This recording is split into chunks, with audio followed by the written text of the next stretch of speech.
లగచర్ల అధికారులపైన జరిగిన దాడిని ప్రతి ఒక్కరు ఖండిస్తున్నారు. కానీ అక్కడ అమాయక గిరిజనులపైన పెట్టిన కేసులను కూడా ప్రతి ఒక్కరు కూడా వ్యతిరేకించే పరిస్థితి.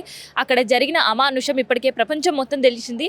అందరూ కూడా సీఎం సొంత నియోజకవర్గంలో జరుగుతుంది ఏంది అని ప్రపంచం కూడా సిగ్గుపడే పరిస్థితి ఇవాళ తెలంగాణ రాష్ట్రంలో ఏర్పడింది. సో గడిచిన ఇన్ని సంవత్సరాల్లో ఏ సీఎం సొంత నియోజకవర్గంలో కూడా అభివృద్ధి చూసిర్రు తప్ప ప్రజల తిరుగుబాటు ఎన్నడూ చూడలేరు. తెలంగాణ సీఎంలుగా లేదంటే ఇరు తెలుగు రాష్ట్రాల్లో ఉండే సీఎంల చరిత్రలోనే ఇది మొదటిసారి ఇట్లా సొంత నియోజకవర్గ ప్రజలపైన కేసులు కావచ్చు, ప్రజలే సర్కారు తీసుకొస్తున్న తీరు పైన కావచ్చు, సర్కారు వాళ్ళపైన రుద్దబోయే అంశాలకు సంబంధించి వ్యతిరేకించే పరిస్థితి. కానీ ప్రతి ఒక్కరు కూడా అక్కడ ఉండే గిరిజనులకు అండగా నిలుస్తున్నారు. అట్లనే సేవాలాల్ కూడా సేవలాల్ సంబంధించిన సేన కూడా వాళ్ళకి అండగా ఉంటుంది. వాళ్ళ అక్రమ కేసులు పెట్టినరు, వాళ్ళని బయటికి తెచ్చే వరకు కూడా తమ ప్రయత్నాలు చేస్తూనే ఉంది, సాగిస్తూనే ఉంది. సో ఒక్కసారి రాష్ట్ర అధ్యక్షుడు ఉన్నారు, మనం ఒకసారి ఆయనతో కూడా మాట్లాడదాం. అసలు జరిగిన పరిస్థితి ఏంది, వాళ్ళతో మాట్లాడినరా, మాట్లాడితే వాళ్ళు ఏమన్నారు, అసలు అట్లాంటి విషయాలు తెలుసుకుందాం. వాళ్ళతో మాట్లాడే ప్రయత్నం చేసిర్రన్నా? అక్కడ ఏదైతే కాంగ్రెస్ ప్రభుత్వం పెడుతున్నటువంటి ఇబ్బందులు వాళ్లకు గోస పెడుతున్నారో వాళ్ళతోటి ఆ రైతులతోటి మాట్లాడడం జరిగింది. ఇది గత 4-5 నెలలుగా జరుగుతుంది. వాళ్లకు చిన్నగా అక్కడ భయభ్రాంతులను గురి చేస్తున్నారు. మీకు చదువుకున్నటువంటి విద్యార్థుల మీద కేసులు పెడితే మరి మీకు జాబులు రావని చెప్పేసి ఒక దుర్మార్గమైనటువంటి ఆలోచన కూడా ఈరోజు ప్రభుత్వంలో ఉందంటే ఎంత చెట్టు ఉందనేది మనం తెలుసుకోవాలి. అయితే అక్కడ కేవలం అక్కడ ఉన్నటువంటి భూభాగం ఏదైతే ఫార్మా కంపెనీ మీద తీసుకుంటున్నారో దాన్ని ప్రభుత్వం యొక్క అభివృద్ధిని మేము ఎక్కడ కూడా అడ్డుపడట్లేదు.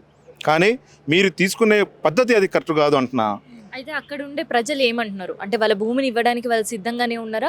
వాళ్ళకి సంబంధించి ఒక క్లారిటీ ఇచ్చిరా? అసలు ఎందుకు ఫార్మా కంపెనీ కడుతున్నారు, దానివల్ల వాళ్ళకి వచ్చే ప్రయోజనాలు ఏంది, అక్కడ ఎవరికైనా ఉపాధి అవకాశాలు ఇస్తామనే హామీలు కావచ్చు, లేదంటే వీళ్ళు భూమి నష్టపోతే వేరే చోట భూమి చూపిస్తాం కావచ్చు, ఇల్లు నష్టపోతే ఇంకో చోట ఇల్లు ఇస్తాం, ఇట్లాంటివి ఏమైనా వాళ్ళతో మాట్లాడే ప్రయత్నం ఎప్పుడైనా ప్రభుత్వం నుంచి కావచ్చు, లేదంటే అక్కడ ఉండే అధికారులు చేసే ప్రయత్నం చేశారా? తూతు మంత్రంగా ప్రభుత్వము ఒకవైపు తూతుమంతనంగా వాళ్ళతో మాట్లాడుకుంటూ ఇంకో వైపు వాళ్ళను భయభ్రాంతులను గురి చేస్తూ ఉండడం చాలా స్పష్టమైనటువంటి మనకు కనబడతా ఉంది. అయితే ప్రభుత్వము ఒకవేళ భూసేకరణ చేసుకోవాలంటే ప్రభుత్వము కావాలని చెప్పేసి అక్కడ ఒక ఇన్ఫ్రాస్ట్రక్చర్స్ ఒకలా పెట్టాలి, ఒక కంపెనీ పెట్టాలనుకున్నప్పుడు అక్కడ ఉన్నబడినటువంటి గ్రామ పంచాయతీలు ఏదైతే ఉందో గ్రామ కమిటీ పెట్టాలి. ఆ గ్రామంలో ఉన్నబడినటువంటి నాయకులందరినీ అక్కడ ప్రజల్ని పిలిచి మీకు కావాల్సినది ఏంటి, ఇక్కడ ఒక కంపెనీ పడబోతుంది, ఈ కంపెనీ వల్ల లాభాలు ఇట్లా ఉన్నాయి, నష్టాలు ఇవి ఉన్నాయి, ఇక్కడ చదువుకున్నటువంటి ఉద్యోగము ఈ రకంగా ఉందని చెప్పేసి ఒక శ్వేతపత్రాన్ని అక్కడ విడుదల చేయాల్సిన బాధ్యత కూడా ప్రభుత్వం మీద ఉంది. ఇవేమీ లేకుండా కేవలము తూతు మంత్రంగా వెళ్ళి అక్కడ భయభ్రాంతులను గురి చేసి కేసులు పెట్టి వాళ్ళని ఇబ్బంది పెట్టి దాదాపుగా 721 ఎకరాలు పట్టా భూములు మొత్తము వాళ్ళు గుంజుకునే పరిస్థితి కనబడతా ఉంది ఈరోజు. దానివల్ల 721 మంది అంటే ఒక్కో కుటుంబంలో 4-5 ఉంటారు. 4-5 చూసుకున్న దాదాపుగా 4000 మంది ఆ ల్యాండ్ మొత్తం పోతే వాళ్ళు మొత్తం రోడ్డున పడే పరిస్థితి కనబడతా ఉంది. కాబట్టి సేవాలాల్ సేనగా మేము ఒక డిమాండ్ చేస్తూ ఉన్నాం, మీరు ప్రభుత్వ ప్రజా పరిపాలన కోసము సౌలభ్యం కోసమే మా ప్రభుత్వం ఉందని చెప్పేసి మీరు గంపెడు మాటలు మాట్లాడతారు కదా. మీరు ప్రజల కోసమే మేము వచ్చినాము, అణగారిన వర్గాలని కావాలని చెప్పేసి మేము వచ్చినామని చెప్పేసి పెద్ద మాటలు మాట్లాడుతున్నటువంటి రేవంత్ రెడ్డి గారికి సేవాలాల్ సేన పక్షాన మేము ఒకటి డిమాండ్ చేస్తూ ఉన్నాం. మీరు చేయాలనుకున్నటువంటి అభివృద్ధి ఏదైతే ఉందో అందులో నీ వర్గానికి సంబంధించినటువంటి రెడ్డి వర్గానికి 1 ఎకరం భూమి ఉందా? ఎస్సీ ఎస్టీ బీసీలు మైనార్టీల భూమిని మాత్రమే గుంజుకోవాలని చూస్తున్నావు. మరి వాళ్లకు తగు న్యాయం చేయాలి కదా. న్యాయం చేయకుండా వాళ్లకు ఉద్యోగ అవకాశాలు కల్పించకుండా, చెప్పకుండా, నష్టపరిహారం ఏందో చెప్పకుండా నువ్వు కావాలని కేవలం పేపర్ తీసుకొచ్చి మీరు అక్కడి నుంచి వెళ్ళిపోవాలి, ల్యాండ్ ఇచ్చేయాలని చెప్పేసి చెప్పడం ఎంతవరకు సబబు ఇది? కాబట్టి నేను మేము సేవాలాల్ సేనగా డిమాండ్ చేస్తూ ఉన్నాం ఈ యొక్క రాష్ట్ర ప్రభుత్వానికి. ఇక్కడ ఆ ప్రజలతో మాట్లాడినప్పుడు చాలా మంది అక్కడ ఉండే రైతులు కావచ్చు, అక్కడ నుంచి ఇక్కడికి వచ్చి వాళ్ళు మొరబెట్టుకున్న పరిస్థితులు కూడా మనం చూసినాం. డ్రోన్లతో సర్వే చేయడం కావచ్చు, మీరు ఖాళీ చేయాలి, మీకు డెడ్ లైన్ పెడుతున్నామని చెప్పడం కావచ్చు, ఇదంతా ఎంతవరకు కరెక్ట్ అనిపిస్తుంది? ఎందుకంటే కాంగ్రెస్ సర్కార్ అంటే ప్రజల సర్కార్ అని అన్నారు. సో ప్రజాపాలన అన్నారు, ప్రజాపాలనలా ఉందా అక్కడ ఉండే గూడెంలలో కావచ్చు, అక్కడ ఉండే తండాల్లో కావచ్చు? ఇప్పుడు ఏదేమైనప్పటికీ ప్రజాభిసేకరణ అనేది చాలా ఇంపార్టెంట్. ప్రజాభిసేకరణ చేయకుండా, గ్రామ సభలు నిర్వహించకుండా నువ్వు ల్యాండ్ మీదకి పోయి ఇన్ని ఎకరాలు నాకు కావాలి, నేను ఒక ఇన్ఫ్రాస్ట్రక్చర్ని ఇక్కడ పెడుతున్నా అని చెప్పేసి అనడము. సరే, ఒకవేళ అభివృద్ధి చేయాలనే నీ కోణంలో ఉంటే అక్కడ చదువుకున్నటువంటి యువతతో మాట్లాడాలి.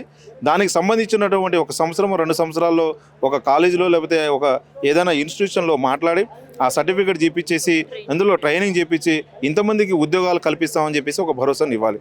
ఇవేమీ లేకుండా మీకు స్వీపర్ ఉద్యోగాలు ఇస్తాం, మీకు ఊడ్చేది ఇస్తాం, లేకపోతే వాచ్మెన్ ఇస్తాం, సెక్యూరిటీ గార్డ్ లోపల ఫైల్ ఎత్తుకునే జాబులు ఇస్తామని చెప్పేసి మీ యొక్క ఆలోచన విధానం అదే కదా. మీ ప్రజల ప్రభుత్వమే ఉంటే దీని మీద శ్వేతపత్రము విడుదల చేయండి. అక్కడ ఏం పెడుతున్నారు, ఎలాంటి కంపెనీ పెడుతున్నారు, ఆ కంపెనీ వల్ల లాభం ఏముంది, నష్టం ఏముంది, దానివల్ల ఎంతమందికి లాభం జరుగుతుంది, ఎంతమంది నష్టం జరుగుతుంది ఏందనేది ముందు చెప్పాలి కదా. ఇవేమీ చెప్పకుండా ఇదంతా వెనకాల పెట్టుకుని మాకు భూమి కావాలి, మేము భూమి తీసుకుంటాం, మేము భూమి గుంజుకుంటాం, మీరు ఇస్తారా చస్తారా, మీరు ఇవ్వకపోతే కేసులు బనాయిస్తాం, పెడతాం, మీకు తీసుకెళ్ళి జైలు మగ్గిస్తాం, ఇది కాదు కదా ప్రభుత్వము. నేను అందుకనే ప్రభుత్వానికి ఒకటే డిమాండ్ చేస్తూ ఉన్నాం, మీ వైఖరి స్పష్టమైనటువంటి వైఖరి రావాలి. ప్రభుత్వం కావాలని చెప్పేసి అక్కడ ఉన్నబడినటువంటి వాళ్ళను అణగదొక్కే ప్రయత్నం చేస్తుంది. కాబట్టి నేను అక్కడ ప్రజల్ని కూడా, నా లంబాడి సోదరులకు, అన్నలకు, అక్కలకు, చెల్లెలకు, తమ్ముళ్లకు నేను అందరికీ విన్నవించుకుంటున్నా. సేవాలాల సేనగా మేము మీ ముందు ఉన్నాం, సేవాలాల సేనగా మీకు అండగా మేము ఉన్నాం, మీ వెనకాల మీ ముందు మేము నడుస్తాం.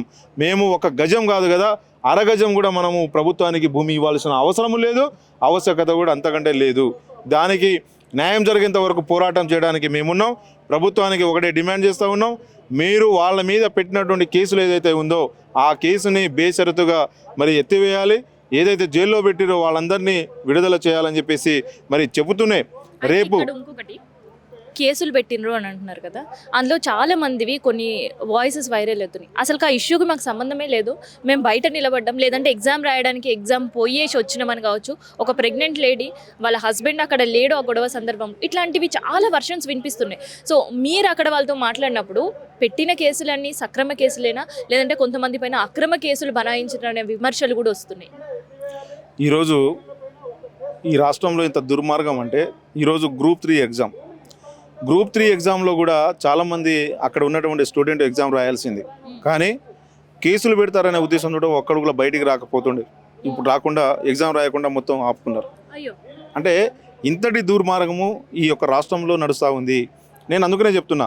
కాబట్టి రేపు ఎలాంటి చర్య తీసుకున్నా మేము సేవలాల సేనగా డిమాండ్ చేస్తున్నాం. ప్రతిదాన్ని మేము ముందే గ్రహిస్తున్నాం. అక్కడ ఏం జరుగుతుంది, ఎలాంటి జరుగుతుంది, గ్రౌండ్లో ఏముందనేది కూడా మాకు తెలుసు. కాబట్టి నేను ఒకటే చెప్తున్నాను, రేపు ఇక్కడ జరుగుతున్నటువంటి ఏదైతే కాంగ్రెస్ ప్రభుత్వం చేస్తున్నటువంటి వేషాలు ఉన్నాయో ఈ వేషాలని ఇక్కడ కాకపోతే ఢిల్లీలో ఉన్నారు కదా వాళ్ళ నాయకులు, పెద్ద నాయకులు, అక్కడ దాకా కూడా పోతాం. అక్కడ ఉన్నబడినటువంటి ఒక నాయకురాలు దీపాదాస్ మున్సి గారు మరి ఇక్కడ ఇన్ఛార్జ్గా ఉన్నారు.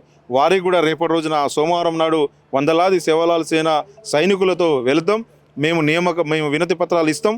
వినతి పత్రాలు తర్వాత ఈ టీపీసీసీ ప్రెసిడెంట్ మరి మహేష్ కుమార్ గౌడ్ గారు ఉన్నారు, వారికి కూడా వెళ్ళి వినతి పత్రాన్ని కూడా అందజేయాలని చెప్పేసి వారి పక్షాన మేము కోరుకుంటా ఉన్నాం.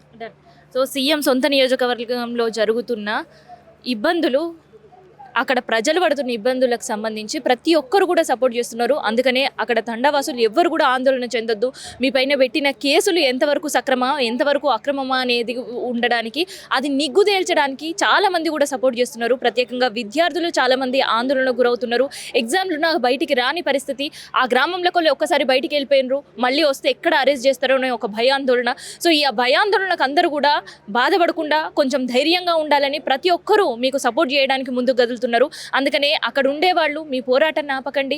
అండ్ మీరు చేసే న్యాయమైన పోరాటం కనుక అయి ఉంటే ప్రతి ఒక్కరూ సపోర్ట్ చేయడానికి ప్రతి ఒక్కరు కూడా ప్రపంచవ్యాప్తంగా కదిలి మీకోసం వస్తున్నారు. ఇదందరూ కూడా యాద పెట్టుకోండి. అందుకనే విన్నపాలు, వినతి పత్రాలతోటి సర్కార్ని ఒప్పించి మెప్పించే ప్రయత్నాలు కూడా సేవలాల్ సేన కూడా చేసే ప్రయత్నాలు చేస్తుంది. ఈ ప్రయత్నాలు కూడా సఫలం కావాలని మనం కూడా కోరుకుందాం.